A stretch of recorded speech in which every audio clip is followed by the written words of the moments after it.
Hello once again everyone. I'm going to be dressed differently in the rest of the video. I originally had this super long, stupid skit intro. I'm just going to cut it down to the essential part of that. Never mind the guinea pigs are asleep. I was going to show you the other guinea pig, because I had one in one of the earlier videos. Anyway, let's rewind back to when I originally recorded the video, and it was nighttime. Tonight I was watching a YouTube video which is like a highlight clip from one of Moist Critical's streams, and as you can tell, I put a lot of reaction images from him on this channel. I don't follow him, but I was pleasantly surprised when he watched Godzilla Minus One and recommended it to everybody, and it turns out that he's a Godzilla fan. But he's more of the normie crowd of Godzilla fans. He seems to know more than, you know, the people that I would run into down at the YMCA, but he didn't even know that Save the Earth Melee was a thing until someone probably recommended it to him on stream, and that's why he checked it out. And he watched a bunch of the competitive gameplay that was on the Nasty Soft channel. And one of the things that I noticed while I was watching Critical react to all that gameplay is that I feel like I and many others are not giving Super Mechagodzilla the credit it deserves.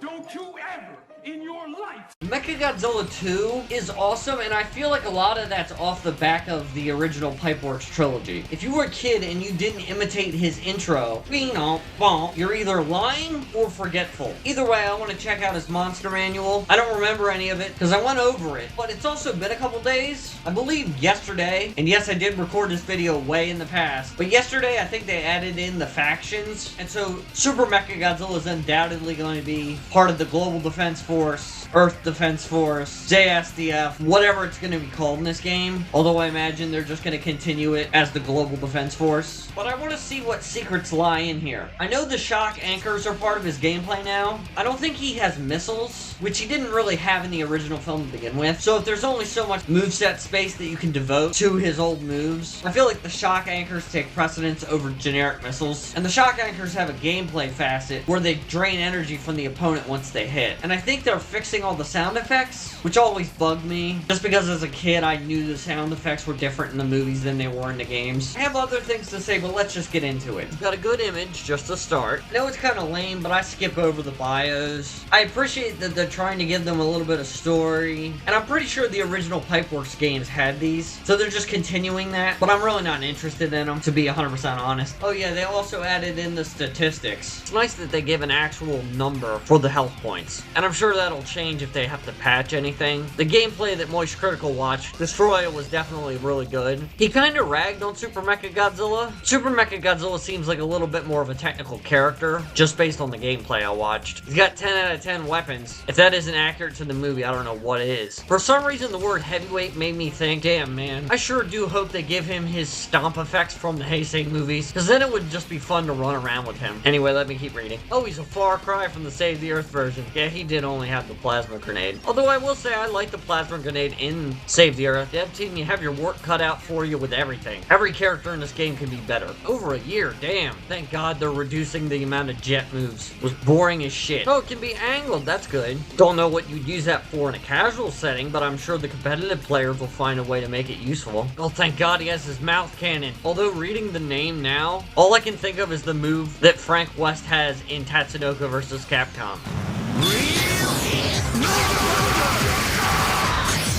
So can he not jump if the right bumper is its own move? Goodness gracious, they really did give him everything. This is the JSDF's big guns. Based on what I just read, I feel like that's an understatement. Alright, now here's the real coup de grace. What are his skins going to be? The concept art for Mechagodzilla 2 had so many good designs. I remember I had a bunch of the PNGs saved on my computer at one point. Or not my computer, the family computer. Me and my brother had a dedicated folder.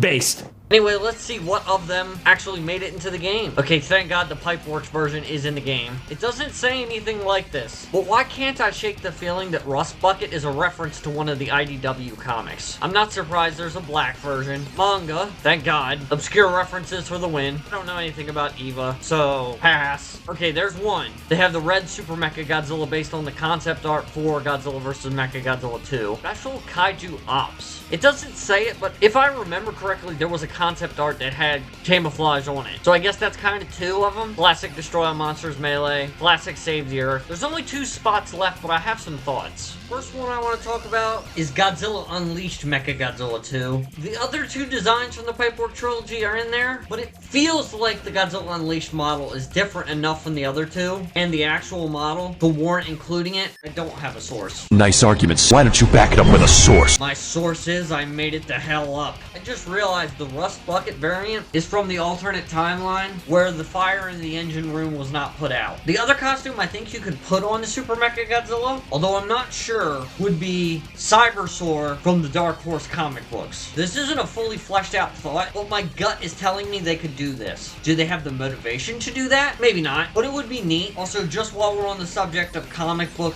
alternate skins, I realized that in the Titanosaurus video that I made, I should have read the skins closer. One of them is a skin for the Gangsters and Goliaths comic book. I felt incredibly ashamed when I realized that I didn't get that. I have the damn graphic novel. Well, technically I don't have it with me. It's at my mom's house. Look, I moved out at the beginning of the year, alright? I didn't get all of my stuff. I got all my Godzilla movies, and that was about it. I didn't bring all my graphic novels and stuff, too. I doubt this video was any faster to edit than any of the other ones. As always, I apologize if anything is out of date. I have these videos planned out way in advance. Let's just say it has to do with work and my schedule with work. At the time I'm recording these videos, I can afford to waste a little bit of time and just crank out a lot of stuff. In the future, that might not be the case, which is a shame because people seem to be responding well to my content, but I hope you all enjoyed. I must return to the future. I believe I have ascertained all the necessary information. After studying Super Mechagodzilla, maybe I can quell the machine uprising. Thank you everyone. Please make sure to comment and like.